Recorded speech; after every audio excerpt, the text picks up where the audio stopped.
നമസ്കാരം, സിറ്റി ന്യൂസിലേക്ക് സ്വാഗതം. കണ്ണൂരിലെ അരിയിൽ അബ്ദുൾ ഷുക്കൂർ വധക്കേസിൽ പ്രതി ചേർക്കപ്പെട്ട CPIM നേതാക്കളായ P. ജയരാജനും TV രാജേഷും വിചാരണ നേരിടണമെന്ന കോടതി വിധി സ്വാഗതാർഹമാണെന്ന് മുസ്ലിം ലീഗ് കണ്ണൂർ ജില്ലാ പ്രസിഡന്റ് അബ്ദുൽ കരീം ചേലേരി. കൊച്ചിയിലെ CBI കോടതിയിൽ നൽകിയിരുന്ന വിടുതൽ ഹർജി കോടതി തള്ളിയതിനു ശേഷം മാധ്യമപ്രവർത്തകരോട് സംസാരിക്കുകയായിരുന്നു അദ്ദേഹം. സമകാലിക രാഷ്ട്രീയ പ്രശ്നങ്ങളിൽ നിന്നും ജനശ്രദ്ധ തിരിക്കുന്നതിന് വേണ്ടിയാണ് P. ജയരാജന്റെ പൊളിറ്റിക്കൽ ഇസ്ലാം എന്ന പരാമർശമെന്നും അദ്ദേഹം പറഞ്ഞു. കേസിൽ നിന്നും രക്ഷപ്പെടാനുള്ള ഇരുവരുടെയും ശ്രമത്തിനാണ് കോടതി തടയിട്ടിരിക്കുന്നതെന്നും അബ്ദുൽ കരീം ചേലേരി പറഞ്ഞു. അരിയിൽ അബ്ദുൾ ഷുക്കൂറിന്റെ വധവുമായി ബന്ധപ്പെട്ട് കൊച്ചിയിലെ CBI കോടതിയിൽ നിൽക്കുന്ന കേസിൽ, ഗൂഢാലോചന കേസിൽ കക്ഷി ചേർക്കപ്പെട്ടിട്ടുള്ള P. ജയരാജനെയും TV രാജേഷിനെയും വിടുതൽ ചെയ്യണമെന്നാവശ്യപ്പെട്ടുകൊണ്ട് ജയരാജനും TV രാജേഷും നൽകിയ ഡിസ്ചാർജ് പെറ്റീഷൻ ഇന്ന് ബഹുമാനപ്പെട്ട CBI കോടതി തള്ളിയിരിക്കുകയാണ്. ഷുക്കൂർ കൊല ചെയ്യപ്പെട്ടിട്ട് 12 വർഷം കഴിയുകയാണ്. 12 വർഷത്തിനിടയിൽ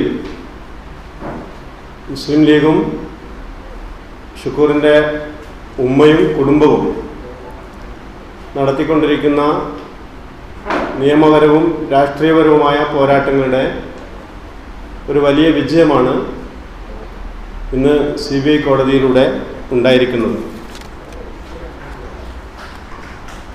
ഈ കേസിൻ്റെ നാൾവഴികളിൽ ഓരോ ഘട്ടങ്ങളിലും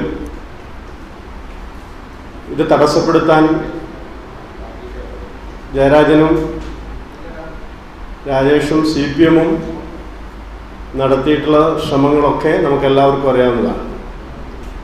എന്നാൽ മുസ്ലിം ലീഗ് അതിനെയൊക്കെ നിരന്തരം പ്രതിരോധിച്ചുകൊണ്ടുള്ള നിയമ പോരാട്ടമാണ് ഓരോ ഘട്ടങ്ങളിലും നടത്തിയത്.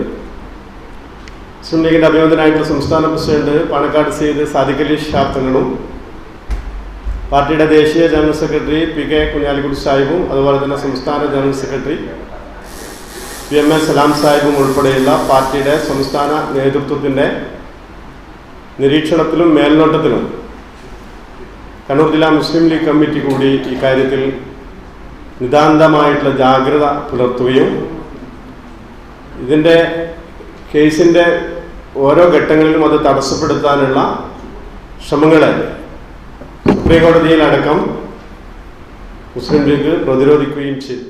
സമകാലിക രാഷ്ട്രീയ വിഷയങ്ങളിൽ നിന്നും ജനശ്രദ്ധ തിരിക്കുന്നതിന് വേണ്ടിയാണ് P. ജയരാജന്റെ പൊളിറ്റിക്കൽ ഇസ്ലാം എന്ന പരാമർശമെന്നും അദ്ദേഹം കൂട്ടിച്ചേർത്തു. അടുത്ത് പുറത്തിറങ്ങാൻ പോകുന്ന മുസ്ലിം രാഷ്ട്രീയ ഇസ്ലാം എന്ന പുസ്തകത്തിന്റെ മാർക്കറ്റിംഗിന് വേണ്ടിയാണെന്നും അബ്ദുൽ കരീം ചേലേരി പറഞ്ഞു. 1987-ൽ EMS ന്യൂനപക്ഷങ്ങൾക്കെതിരെ നടത്തിയ പ്രചരണങ്ങൾക്ക് സമാനമായ തരത്തിൽ രാഷ്ട്രീയ ലക്ഷ്യം വെച്ച് നടത്തുന്ന താൽപര്യമാണ് ഈ പരാമർശമെന്നും അദ്ദേഹം കൂട്ടിച്ചേർത്തു. ജയരാജന്റെ വാദമുഖങ്ങളോട് CPIM-ന്റെ ഔദ്യോഗിക നിലപാട് വ്യക്തമാക്കണമെന്നും മുസ്ലിം ലീഗ് ജില്ലാ പ്രസിഡന്റ് ആവശ്യപ്പെട്ടു. ജില്ലാ ജനറൽ സെക്രട്ടറി KT സഹദുള്ളിയും വാർത്താ സമ്മേളനത്തിൽ പങ്കെടുത്തു. കൂടുതൽ വാർത്തകൾ അറിയാൻ സിറ്റി ചാനൽ വാട്സ്ആപ്പ് ഗ്രൂപ്പിൽ ജോയിൻ ചെയ്യുക. ഒപ്പം YouTube ചാനൽ സന്ദർശിക്കുക. വാർത്തകളുടെ അവസാനിക്കത്തില്ല. മറ്റൊരു വാർത്തയുമായി വീണ്ടും കാണാം. നമസ്കാരം.